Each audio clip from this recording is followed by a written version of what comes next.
이 시간 우리에게 주시는 하나님의 말씀은 사무엘상 18장 6절부터 12절까지의 말씀입니다. 사무엘상 18장 6절부터 12절의 말씀입니다.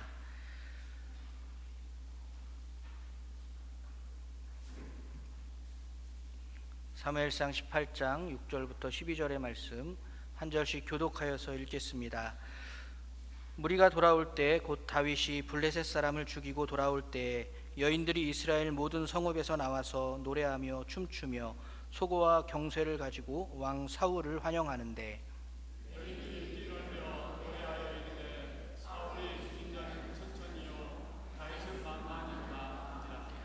사울이 그 말에 불쾌하여 심히 노하여 이르되 다윗에게는 만만을 돌리고 내게는 천천만 돌리니 그가 더 얻을 것이 나라 말고 무엇이냐 하고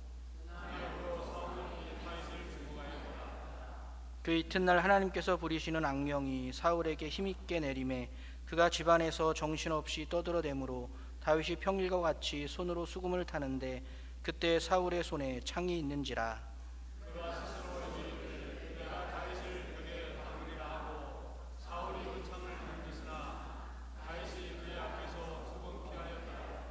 함께 읽겠습니다.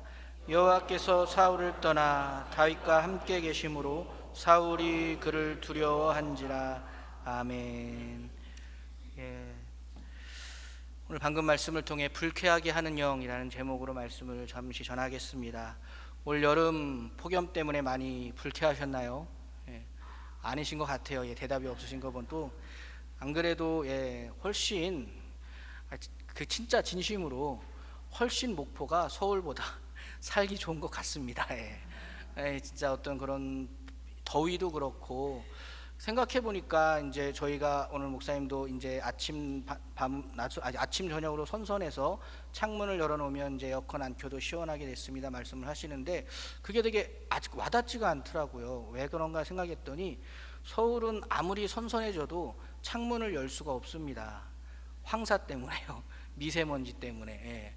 그런 게 정말 우리는 생각하지 못했던 것들이 큰 차이가 있습니다. 정말 특별히 불쾌지수 이런 것들도 훨씬 더 서울이 높고 그런 것 같아요. 한마디로 목포가 최고입니다. 그런 걸 다시 한번 느끼는 것 같습니다.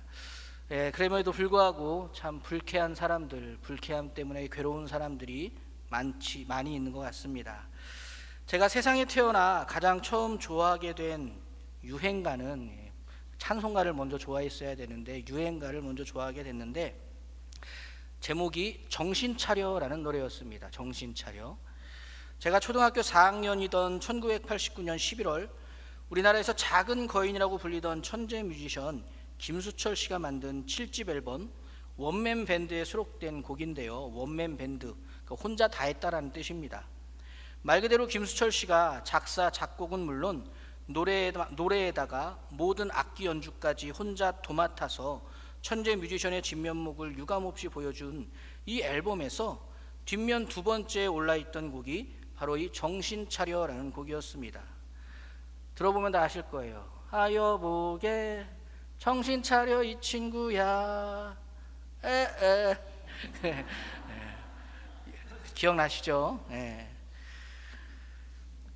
그만큼 크게 인기를 끌었고 그래서 저를 포함해 정말 초등학생들까지도 서로 만나기만 하면 정신차려 이 친구야, 계속 정신차려 이 친구야를 불렀던 기억이 납니다. 그런데 이 노래가 만들어진 배경을 지난 2015년 불후의 명곡에 나온 김수철 씨 입을 통해 직접 들을 수 있었습니다. 당시 이 노래는 도대체 뉴스를 보고 있는데 자기 이익만 추구하는 정치인들을 보니까 속이 터져서 사회 풍자적으로 해주고 싶은 말로 노래를 만들었다고 하더라고요. 정치인들 향해 정신 차려 이 친구야 라고 해주고 싶어서 만든 곡이 이 노래라고 합니다. 국민과 국가의 이익이 아닌 오직 자신의 정치 생명과 이익에만 혈안이 되어 있는 정치인들을 향해 김수철 씨는 정신 차려 이 친구야 라고 하며 비판했던 것이죠. 사실 정신 차려 이 친구야 라는 말을 좀 들어야 하는 사람은 과거만이 아니라 현재에도 많이 있습니다. 아니 과거보다 훨씬 더 많아진 것 같습니다. 꼭 정치인들만이 아니죠. 묻지마 사례 후 법정에서 죄책감이라고는 눈 씻고도 찾아볼 수 없는 모습으로 그저 제정신이 아니었던 것 같습니다. 그냥 사람을 죽여보고 싶었어요 라고 태연하게 말을 하던 어느 여성의 모습. 아직 비행 중인데도 항공기 문을 멋대로 먼저 열어 탑승객을 공포로 몰아넣고서는 왜 그랬냐는 기자의 질문에 그냥 답답해서 빨리 내리고 싶었다라고 답하던 어떤 남성의 모습. 갈대가 누워있는 모습이 마음에 안 들어서 불을 질렀다는 어느 사람의 모습까지. 정신이 온전하다면 도저히 생각할 수 없을 일을 서슴없이 저지르는 사람들이 오늘날 점점 더 늘어나고 있다는 것은 분명한 사실입니다. 오늘 우리가 읽은 본문 속 사울왕 역시 제정신이 아니었습니다. 그리고 제정신이 아닌 사울왕은 갈수록 불쾌함의 분신처럼 변하게 됩니다. 본인의 마음도 불쾌하고 본인의 삶도 불쾌해졌으며 마침내는 다른 사람까지 불쾌하게 하는 그런 인간, 불쾌함의 분신처럼 되어버린 것이죠. 오늘 본문에서 사울왕이 불쾌하게 된 표면적인 이유는 다윗을 향한 열등감과 시기심 때문이었습니다. 골리앗을 죽인 후 다윗은 사울왕의 뜻에 따라 장군이 되었고 블레셋과의 전쟁에서 계속 승리하게 됩니다. 그런 다윗을 향해 이스라엘 모든 성읍의 여인들이 이런 노래를 불렀죠. 사울이 죽인 자는 천천히요 다윗은 만만히로다. 이 노래를 듣는 순간 사울왕은 아주 불쾌했습니다. 불쾌하기 시작하자 분노 또한 치밀어 올랐습니다.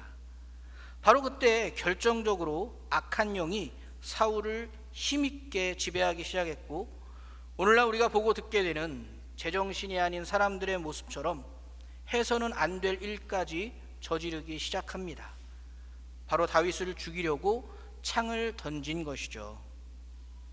오늘 본문을 통해 우리는 사울이 제정신을 잃고 불쾌함의 분신처럼 변한 결정적인 원인이 다윗을 향한 열등감과 시기심 때문이라는 것을 알 수 있습니다. 열등감과 시기심이 무서운 이유는 이렇게 불쾌함의 분신이 되도록 완성시켜주는 악한 영이 그 틈을 통해 임하게 된다는 점입니다. 그것도 오늘 본문의 표현대로 하면 아주 힘있게 내리는 것입니다. 이렇게 악한 영에게 힘있게 사로잡히게 되면 불쾌함은 분노의 불길을 위한 불쏘시개가 되며 제정신을 잃어버리게 만듭니다. 그리고 그 끝은 생명을 해하는 것으로 마무리될 수 있는 것이죠.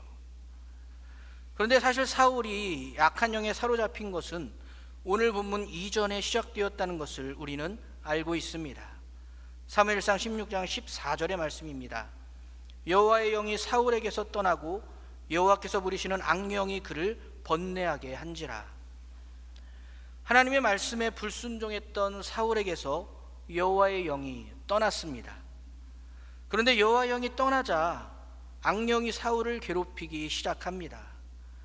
여호와의 영이 떠나고 악령에게 괴롭힘을 받게 된 사울은 과연 어떤 상태가 된 것일까요? 사울이 어떤 상태였는지는 16장 23절의 말씀을 통해 추측할 수 있습니다. 하나님께서 부리시는 악령이 사울에게 이를 때 다윗이 수금을 들고 와서 손으로 탄즉 사울이 상쾌하며 낫고 악령이 그에게서 떠나더라. 여호와의 영이 떠나고 악령에게 괴롭힘을 당하던 사울을 위해 신하들이 다윗을 불러 수금을 타게 했습니다. 그러자 사울이 상쾌하여 낫게 되었고 악령도 그에게서 떠났다고 합니다. 그렇다면 알 수 있죠. 수금을 타기 전 사울의 상태는 상쾌한 상태의 반대인 불쾌한 상태였던 것이죠. 세번역은 23절에 상쾌하여 낫고를 제정신이 들었다라고 번역하고 있습니다. 그러니까 수금을 타기 전 사울의 상태는 제정신이 아니었던 것이기도 합니다. 그러니까 한마디로 여호와의 영이 떠나고 악령에게 붙들린 사울은 불쾌하고 제정신이 아닌 그런 존재가 될 수밖에 없던 것입니다. 그런 사울이 다윗을 향한 열등감과 시기심 때문에 불쾌함은 더욱 심해졌고 그 틈을 타 사울을 괴롭히던 악령은 마침내 힘있게 사울을 지배하기까지 이르게 된 것이었습니다. 그렇습니다. 사랑하는 교우 여러분, 하나님의 영이 함께하지 않으면 악한 영이 찾아옵니다. 반드시 찾아옵니다. 그렇게 찾아온 악한 영은 사람을 불쾌하게 합니다. 제정신이 아니게 만들며 마침내 힘있게 그를 지배할 틈이 열리기를 기다립니다. 그러다 마침내 열등감과 시기심, 또 그 외의 온갖 불쾌한 감정들이 심해져서 틈이 열리게 되면 악한 영은 힘있게 내리덮치는 것입니다. 그러면 사울처럼 해서는 안 될 일도 스스로 결심하여 할 수 있게 되는 것입니다. 그래서 우리는 항상 하나님의 영으로 가득해야 합니다. 성령이 내 안에 충만할 수 있어야 하는 것입니다. 그래야지만 불쾌한 삶이 아니라 상쾌한 삶을 살 수 있고, 그래야지만 제정신이 아닌 사람이 아니라 정신이 제대로 박힌 사람으로 살아갈 수 있습니다. 다윗의 모습이 그랬죠. 하나님의 영으로 충만했던 다윗은 상쾌한 삶을 살고 있었습니다. 사망의 음침한 골짜기를 지나는 순간에도 하나님께서 반드시 푸른 초장과 쓸만한 물가로 인도하실 것이라는 그 믿음을 포기하지 않았고, 그 믿음으로 언제나 하나님을 찬양했습니다. 자신을 죽이려는 사울을 없앨 수 있는 기회가 찾아왔지만 하나님의 말씀에 순종함으로 하지 말아야 하는 일은 하지 않았던 정신이 제대로 박힌 다윗의 모습이기도 했습니다. 다윗은 그렇게 하나님의 영으로 충만했기 때문에 상쾌하고 제정신을 가진 사람으로 살아갈 수 있었던 것이죠. 그뿐만이 아닙니다. 하나님의 영으로 충만했던 다윗은 타인까지, 이웃까지 상쾌하게 하고 그가 제정신을 찾도록 선한 영향력을 베풀 수 있었습니다. 그렇게 불쾌함에 사로잡혀 제정신이 아니었던 사울이 유일하게 상쾌하게 되고 제정신을 찾을 수 있었던 건 하나님의 영으로 충만했던 다윗이 그의 곁에서 수금을 탈 때였습니다. 하나님의 영으로 충만해 상쾌한 삶을 살아가는 사람만이 불쾌함에 빠져 나도 남도 불쾌하게 하는 자들을 도울 수 있습니다. 하나님의 영으로 충만해 제정신을 가지고 있는 사람만이 제정신을 잃어버려 해야 할 일과 하지 말아야 하는 일도 구별하지 못한 채 악하게 살아가는 사람을 구할 수 있습니다. 이것이 하나님의 영으로 충만한 하나님의 자녀들이, 저와 여러분이, 우리 연동교회가 이 시대와 세상의 유일한 희망인 이유가 되는 것입니다. 악한 영에 사로잡혀 불쾌하고 제정신을 잃어버린 사람과 그들이 사는 세상은 오직 하나님의 영으로 충만한 사람만이 구할 수 있는 것입니다. 그러므로 사랑하는 교회 여러분, 항상 하나님의 영으로 충만하시기를 축복합니다. 그렇다면 무엇이 우리를 성령으로 충만하게 할까요? 사울의 실패를 통해 우리는 배울 수 있습니다. 사울에게서 하나님의 영이 떠나던 순간이 언제인가요? 그가 하나님의 말씀에 불순종했을 때였습니다. 그러므로 우리는 어떤 순간에도 하나님의 말씀에 순종할 수 있어야 합니다. 하나님의 말씀에 순종하는 사람만이 하나님의 영으로 충만할 수 있습니다. 그러므로 또한 항상 하나님의 말씀을 듣고 배우는 것을 성실하게 감당하시기 바랍니다. 그리고 늘 깨어 기도할 수 있어야 합니다. 기도하지 않으면 말씀을 듣는 것도, 그 말씀을 배우는 것도 성실하게, 온전하게 결코 할 수 없습니다. 기도하지 않으면 하나님의 말씀을 제대로 깨닫지 못하며 결코 그 말씀에 제대로 순종할 수도 없습니다. 항상 깨어 기도하며 하나님의 말씀을 배우고 깨달아 순종함으로 성령이 충만할 수 있는 저와 여러분이 될 수 있기를 바랍니다. 그리고 항상 스스로 점검하셔야 합니다. 나는 지금 상쾌한지 불쾌한지를 말이죠. 그 기준은 사울을 통해 또 알 수 있습니다. 불쾌함은 열등감과 시기심, 치밀어 오르는 분노와 언제나 한 세트입니다. 내 안에 이런 불쾌한 것들이 있고 그래서 다른 사람까지 불쾌하게 하고 있다면 우리는 하루빨리 그 순간 하나님의 영으로 충만해질 수 있도록 하던 모든 것을 멈추고, 생각도 멈추고, 불평도 멈추고, 원망도 멈추고, 모든 것을 멈추고 기도하며 하나님의 도우심을, 하나님의 영을 구할 수 있어야 하겠습니다. 나를 불쾌하게 하는 그 악한 영이 나를 힘있게 지배하지 못하도록 얼른 하나님의 영이 가득해질 수 있어야 하는 것입니다. 그래서 내 안에 혹시 불쾌함이 있다면, 내 안에 열등감과 시기심이 있다면, 내 안에 분노가 있다면 이것은 아주 시급하게 기도해야 하는 문제라는 것을 기억하시기 바랍니다. 바로 엎드려야 하고 바로 하나님의 영을 구해야 하는 것입니다. 사랑하는 연동의 모든 교우분들이 하나님의 영으로 충만하셔서 불쾌 지수가 아니라 상쾌함의 지수가 항상 높을 수 있기를 예수 그리스도의 이름으로 축복하며 기도하겠습니다. 함께 기도하겠습니다. 사랑해 주님 감사합니다. 하나님의 영으로 우리를 상쾌하게 하시고 행복하게 하시며 늘 하나님의 뜻에 따라 살아갈 수 있는 지혜로운 자들로 인도하여 주심을 감사합니다. 하나님의 영에 늘 충만함으로 그렇게 세상 가운데서도 선한 영향력을 끼칠 수 있는 우리 연동교회와 우리 모든 교우들 다 되게 하여 주시옵소서. 감사드리며 예수 그리스도의 이름으로 기도드렸습니다. 아멘. 마음이 상한 자를 고치시는 주님, 우리 함께 찬양하겠습니다.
이제는 우리 구주 예수 그리스도의 구원의 은총과 우리 아버지 하나님의 신실하신 사랑하심과 우리를 온전케 하시는 성령님의 역사가 악한 영의 불쾌함이 아닌 성령이 주시는 상쾌함으로 나도 남도 이롭게 하리라 다짐하고 결단하는 사랑하는 모든 연동의 가족들 위해 영원토록 함께 계시옵기를 간절히 축원하옵나이다. 아멘.